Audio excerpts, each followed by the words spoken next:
Сооротуучу Кудай. 1-сентябрь.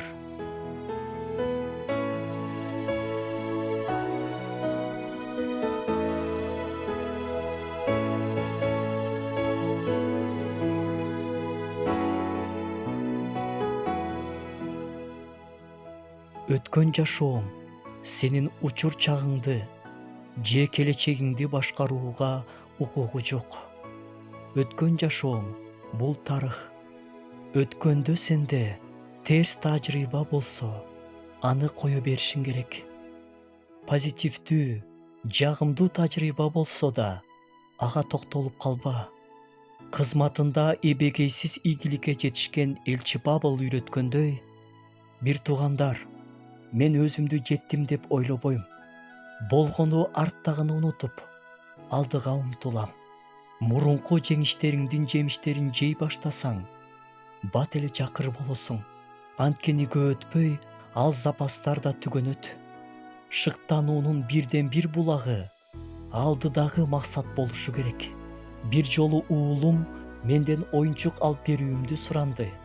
Мен ага бир нече күндөн кийин алып берейин деп убада бердим. Күн сайын эртең менен ал ушул оюнчук жөнүндө кыялдануу менен ойгончу. Күн санап, маанайы көтөрүңкү. Анан ошол күн келди. Дүкөнгө бардык. Мен ага ал кыялданган оюнчукту сатып бердим. Анан эмне болду десең? Анан анын кыялы өлдү. 2 сааттан кийин ал бул оюнчукка болгон кызыгуусун да жоготту. Мен да айтат элем. Оюнчуктарды чогултуунун кереги жок. Кыялың менен жаша. Албетте, кыялдар орундалбай, ишке ашпай калганы жакшы деп айткым келбейт. Жок, орундалбаган кыялдар адамдын көңүлүн калтырат. Накыл сөздөрдө жазылган: көпкө чейин ишке ашпаган үмүт жүрөктү кыйнайт. Ал эми ишке ашкан үмүт өмүр дарагы. Адам өткөн кыялында жашабаш керек. Келечек жөнүндө кыялдан. Кыялдары орундалып калган ошол мезгилдерди эскерүү менен жашап калба.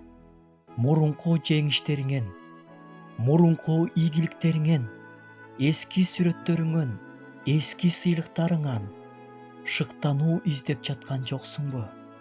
Же кыялдарың, ойлоруң, сыйынууларың, тилектериң алдыдагы максатка багытталып, ошол жерден шыктануу алып жатасыңбы?